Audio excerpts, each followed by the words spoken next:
काय नाव आहे बैलाचं? Shambhu, brake fail Shambhu. आणि ह्या बैलाचं नाव पिस्टन.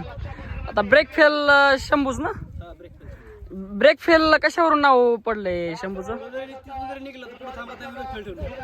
असं का, म्हणजे आकडाला तरी थांबत नाही बैल? बर कोणता आहे पैरा शंभूला? पिस्टनच आहे. बर पिस्टन दादाला कसा आहे? दुसरा आहे का? बर कसं झालं नियोजन?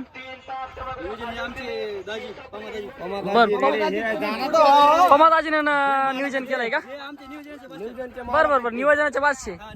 बर कोणत्या मैदानात केले तुम्ही नियोजन? पहिलेच नियोजन आहे. बर दोन्ही बैलाच नियोजन असते. ह्या वर्षी दोन्ही गाडी बर म्हणजे शंभूचं आणि पिस्टनचं नियोजन तुम्ही पहिल्यांदाच केलंय? नियोजन असते. गाडी पहिल्या वेळेस बर म्हणजे आता शंभूचं नियोजन केलंय आणि तुम्ही असे नंबरात किती नंबर झाले तुमच्या नियोजनात? हा, तुमच्या नियोजनात नंबरात 2 झालेले आहेत. हे तर आपणच दिलेलं वासून. बर तुम्ही दिलेलं वासुर आहे.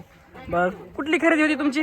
आपण इथेच केलं नातापूरच्या बाजारात. बर कितीची खरेदी होती तुमची? आपण 28,000 रुपये घेतला. 28,000. आणि पुढे कितीला दिलं ह्या मालकाला? 61,000 रुपये. 61,000ला. म्हणजे तुम्ही फेरे वगैरे मेहनत वगैरे घेऊन? आपल्यापेक्षा 2-3 गुलाल होते. बर कुठं गुलाल केले तुम्ही? कळसंबर, गोडवणी, बर बीडच्या पलीकडून.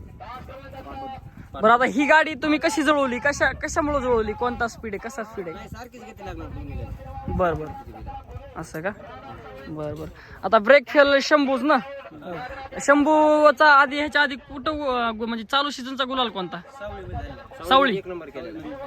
बर 1 नंबर केलता का? काय होतं बक्षीस तिथं? 71,000. आणि पैरा कुठला होता? जालन्याचा पैरा. काय नाव होतं बैलाचं? राजा. बर चालतंय. शुभेच्छा तुम्हाला आजच्या मैदानासाठी. आज पण 100% गुलालात राहील गाडी.